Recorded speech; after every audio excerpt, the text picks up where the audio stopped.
Effective team meetings are a must.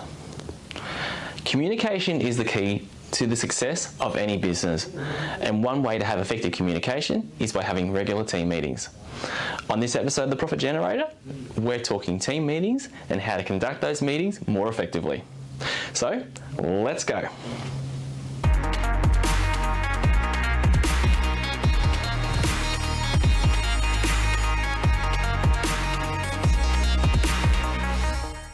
Hey guys, Nathan Rigney here, the Profit Generator, founder and owner of NGR Accounting. If you want to continue to watch our videos, remember to hit that subscribe bell, like the video, and be sure to get all our awesome content. The problems that arise in the business: poor production level, service levels that are poor sales performance, lower profits, and sometimes, if any, higher staff turnover, the inability to retain staff, employees turning up to just a job, encouraging bad workplace cultures, and your employees not becoming committed to caring about what they do, and they're just there for the pay. The question is, why are all these things happening? The reality is, it's bad communication from the leaders, CEOs, owners, and business managers. Team meetings are a big piece of the puzzle that can solve this problem, and today I'm going to tell you how to have an effective team meeting. So let's start with tip number one: stats and numbers. You really got to know what they are. The reality is, people or business owners don't like sharing their business information, but what I want to know is, what do you share with your employees? This really needs to be treated in two separate ways. Firstly, the business owner or financial manager, CFO, whatever it might be, sharing financial results of the business.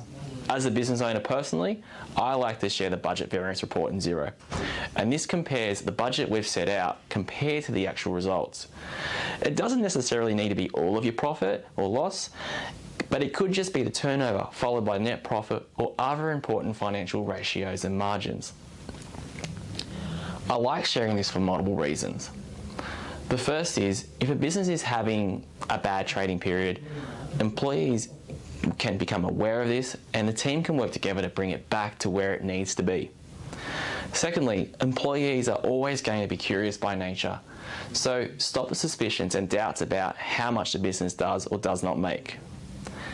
And thirdly, sharing this information helps your staff get financially invested and therefore motivated to see improvement in the business.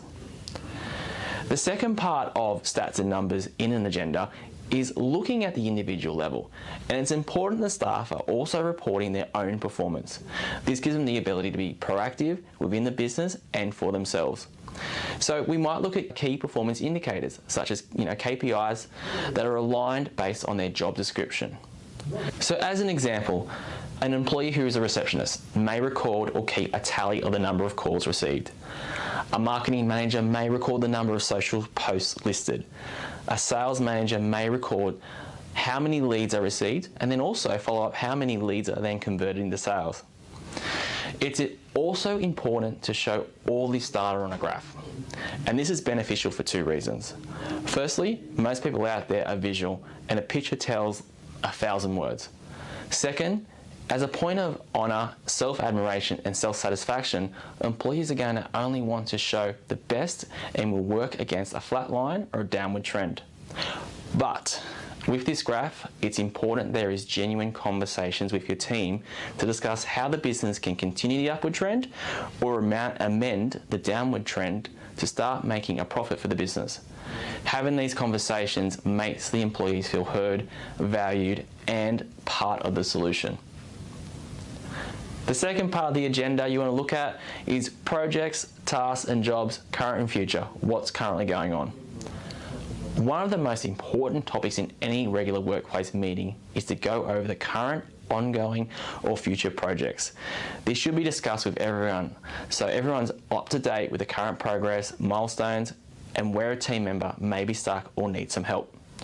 So each employee or team will have a current objectives that they're working on, and it's as simple as saying the employee confirming which part of their project they have completed, the current stage of the project, where it's at, is it on schedule, and what you're doing to get it back on track if it's off schedule. And these items in the project are going to be completed and when they're going to be completed. Ultimately, it's about what the team leader or employee is doing with the project and taking ultimate responsibility for the project. My third part of the agenda that I like to have is problems and issues in the business. Businesses are like the ocean, and sometimes the ocean is calm, the sun is out, it's shining, and only good times ahead. But without notice, the ocean can bring you to a grinding halt, and waves can get as high as mountains and will send you crushing to the bottom of the ocean floor. There will be times where it's not smooth sailing and your team will run into roadblocks, challenges, or just plain horrible scenarios that they'll have limited or no control over. And it's at this part of the team meeting we talk about these problems and we raise them, and we don't hold back on the issue that's having a direct impact on the assignment or project. I like to take on an approach to overcome such issues that the employee who raises the issue is often the one who understands the problem better than anyone else. I always recommend that this person should be able to at least offer a possible solution to the problem. From here, the team can discuss the possible solution, decide on how to overcome the challenge. The fourth part is general announcements. And it's this part of the meeting where you can take the opportunity to let your employees know of general business matters.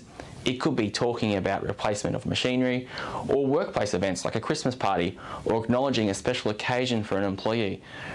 And remember, these events such as a birthday, work anniversary are examples where an employee can feel really valued. The idea is you want everyone to be aware of what's going on in the business, as opposed to workplace chitter-chatter, where that can lead to doubt, uncertainty, or feeling like employees being left out.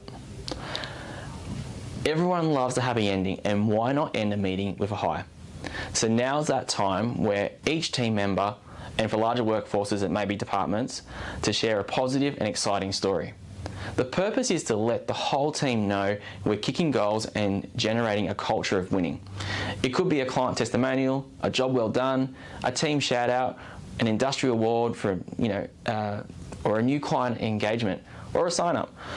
I love this because it helps remind the employees why we do what we do. It takes back to why we choose to work with the business or the industry while removing the culture of employees turning up for a 9-to-5 job that just provides money to pay the mortgage.